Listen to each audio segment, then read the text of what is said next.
we're back, and Denis Grey is ready to go to tell us about Sharpcap. Great, thank you very much, Paul, and welcome to my little interesting presentation. This presentation is kind of an example of a stumble upon kind of presentation where I found this feature and wasn't really expecting to find it. I'll explain a little bit behind that story, but I was excited, and it makes a good presentation, and I think it's kind of a unique take on an old problem that I think we all share. So just in terms of what we're going to talk about, I'll talk about what is Sharpcap, where does it fit in the pantheon of imaging software out there. I'll show a little bit about my particular polar alignment challenge when I'm observing from my backyard and my deck in downtown Toronto. And then I'll we'll show a video and annotate and talk about that, and I'll go through the polar alignment process. Should take about half an hour or so. I'm sure that'll be fine. And cover off some key points, and hopefully some Q&A will follow.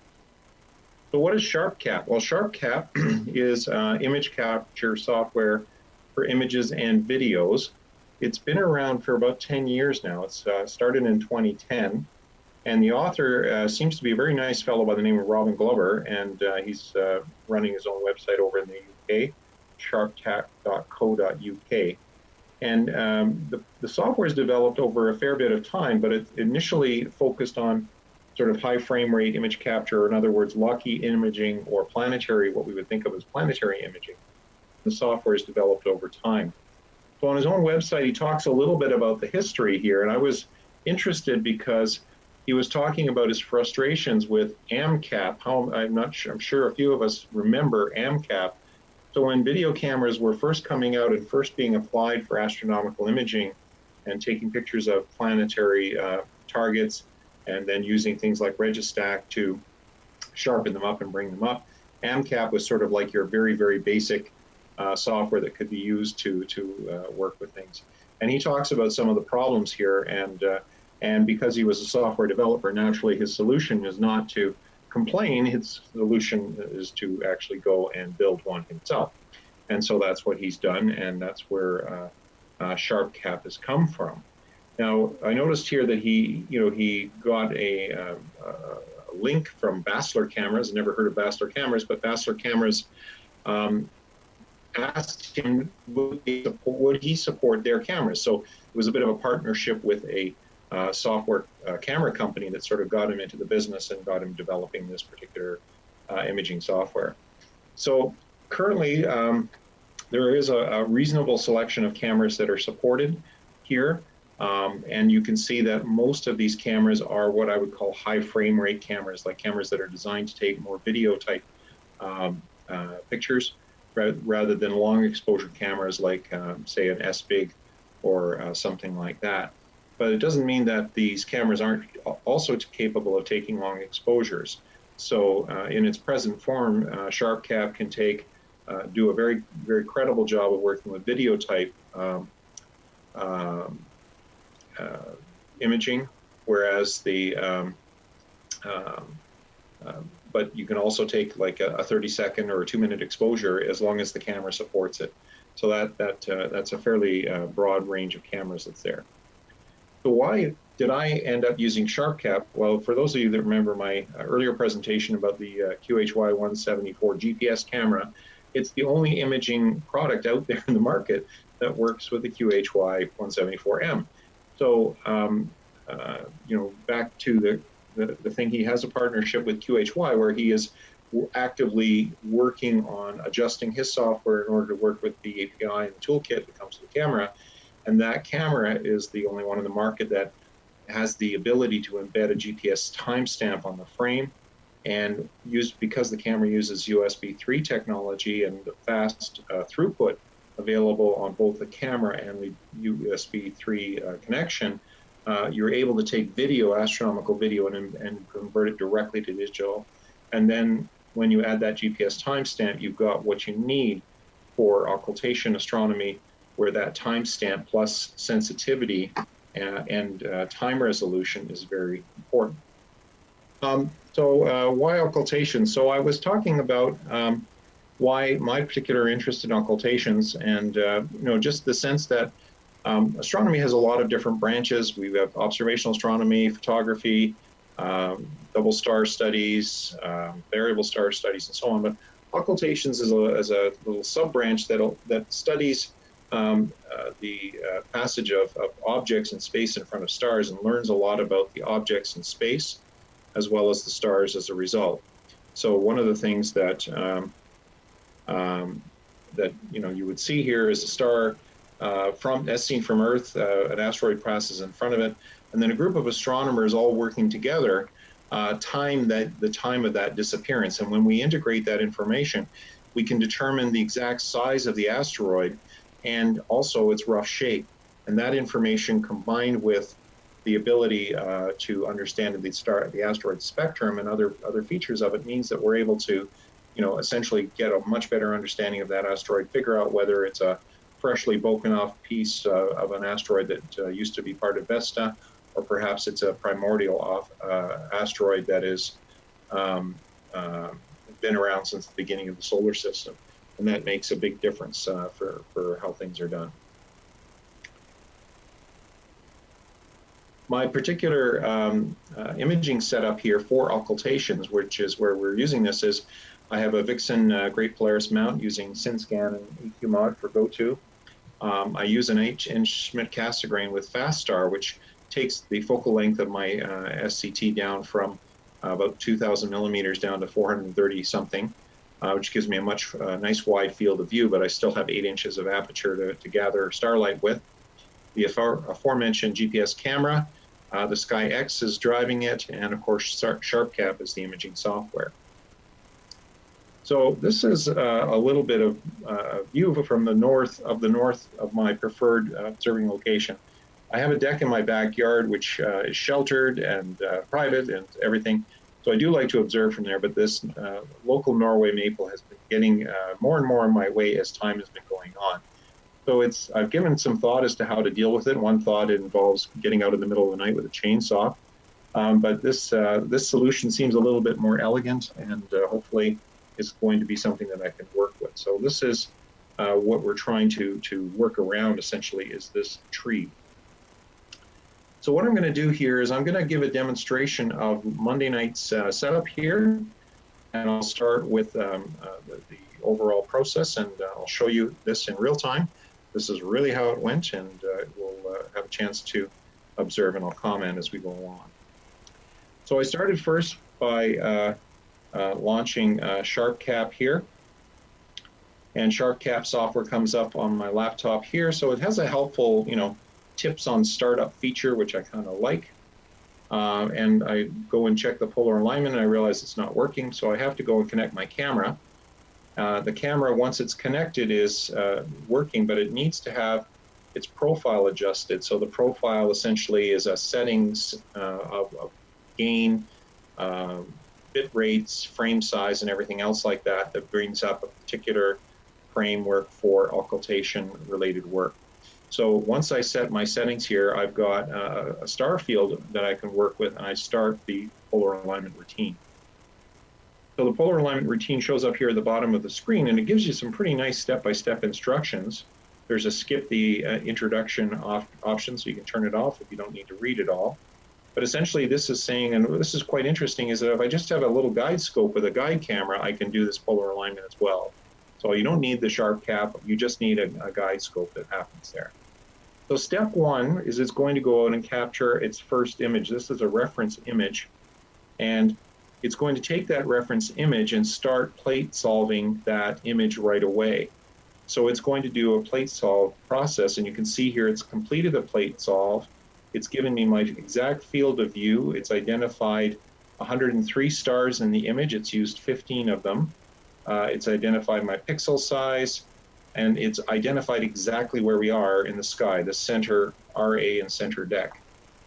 And then the next step is to rotate the RA axis. So I'm going to now unhook my scope, and I'm going to manually move it through 90 degrees and reorient the scope while essentially moving things around. So you can see the stars are spinning here, and at no point And we're still seeing lots of stars because the sensitivity of the camera is set up there. So once it settles down, I'm now in the position now to take the next picture, and it automatically starts to take the second frame. So you see here, first frame, second frame, and it's working and it's doing its calculation. So it's got 103 stars, it's picked 15 of them, and it's working through this process of solving this second image that it's taking.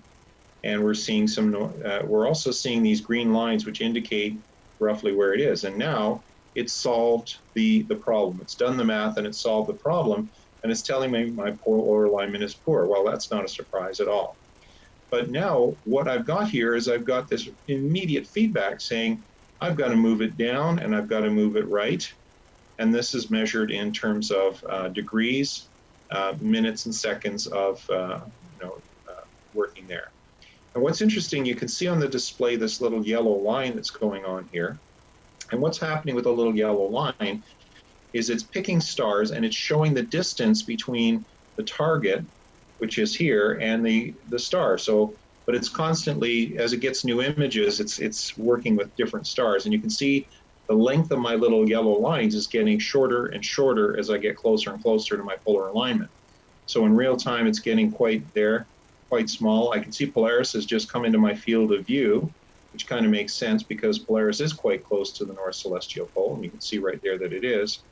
And my polar alignment error has now reached the point of being fair. It's not so bad anymore. That's good. And I can still do a few further adjustments here, and then I reach good. And you can see my two little yellow lines there are very close together, and it settles down, still bouncing around a little bit, but it's checking the alignment there. There's Polaris, there's the North Celestial Pole, and I am done. And so there we go. I can now turn off the polar alignment, and now I'm ready to complete my star alignment and continue with the rest of my observing session.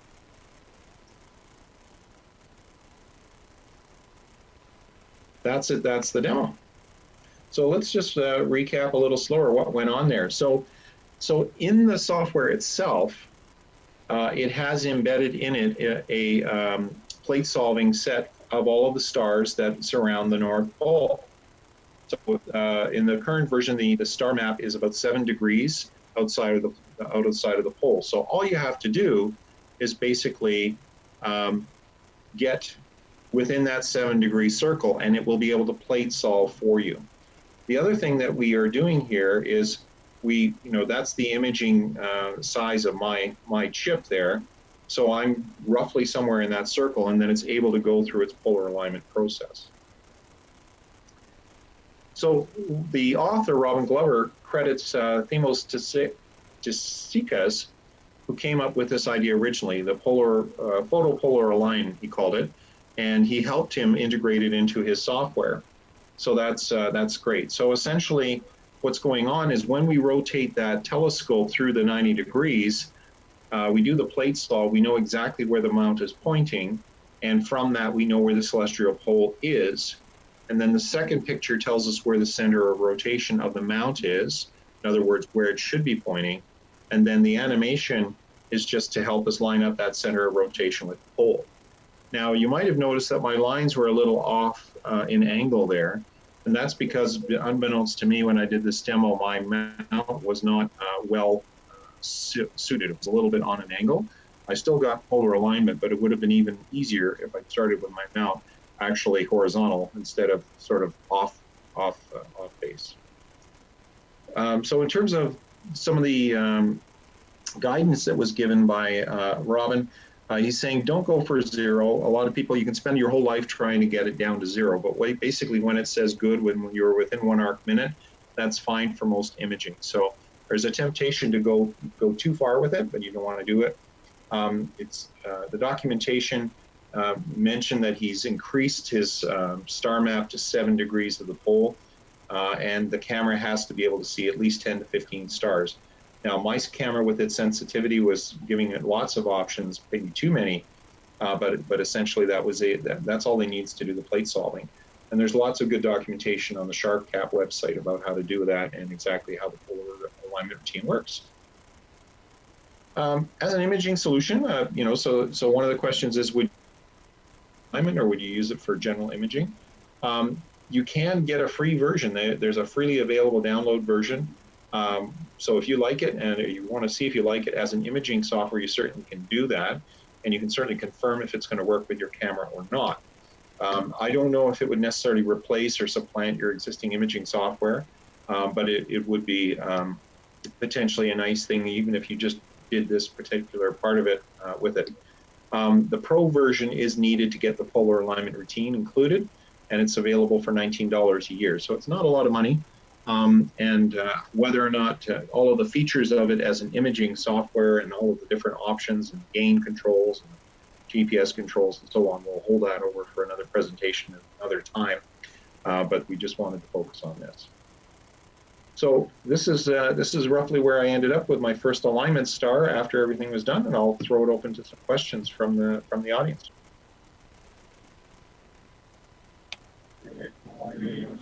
No questions for Denis, really? Unfortunately, I don't see any questions in the chat.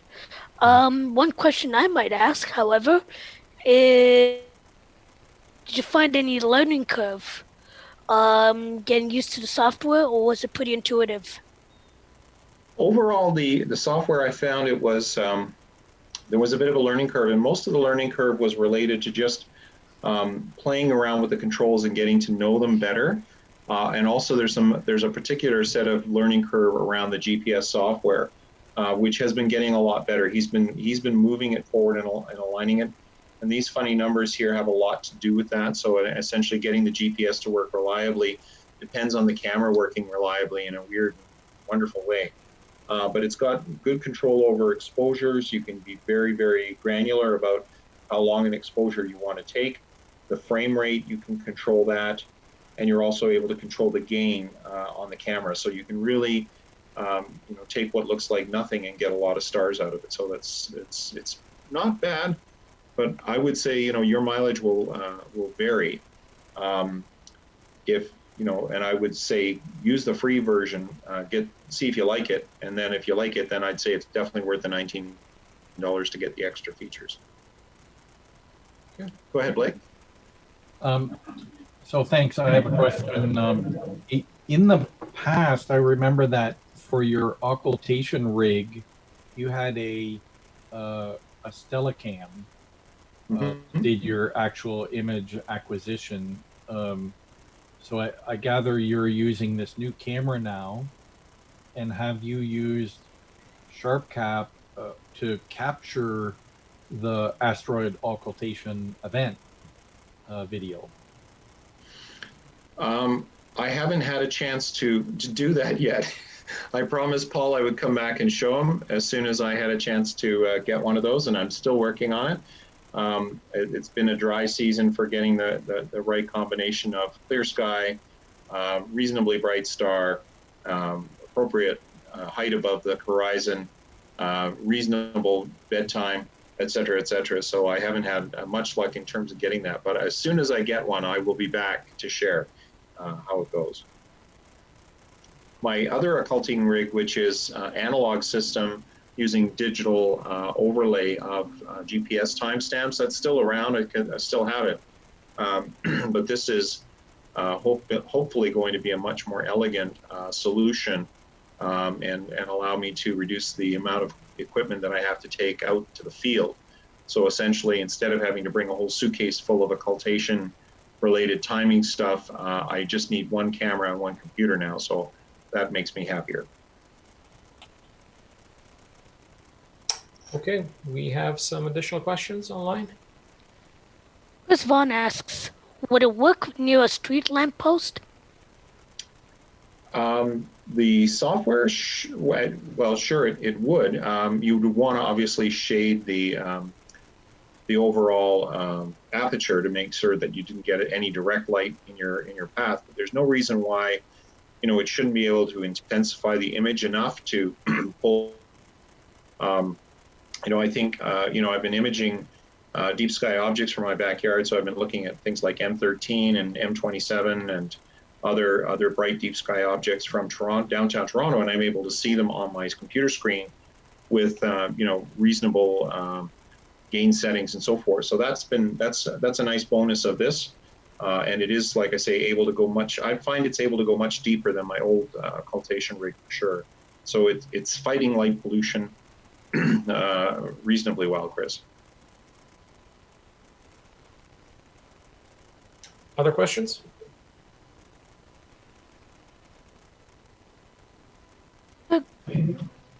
Eric Briggs mentions, I don't see CD guide yet, and I have noticed my mount trying to drift a line if I'm not very close.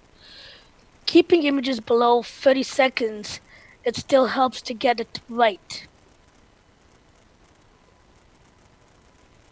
Okay, I didn't quite follow the question there.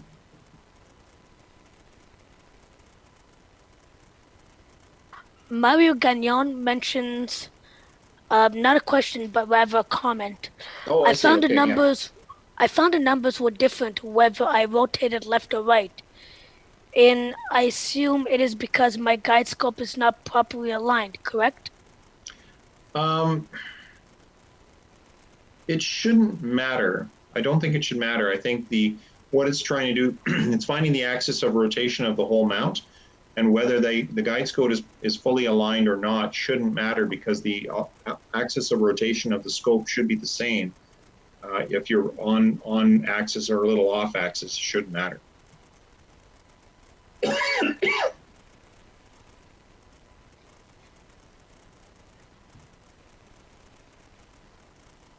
Yes, we had Eric's comment rather than more than a question, and I think that's everything in the chat. Okay, very good. Dennis, thank you so much for bringing this to our attention. I've heard of Sharpcap, but I did not know that they had a polar alignment feature available. That's fantastic. Great. All Thanks right. very much, everybody. We'll talk to you soon.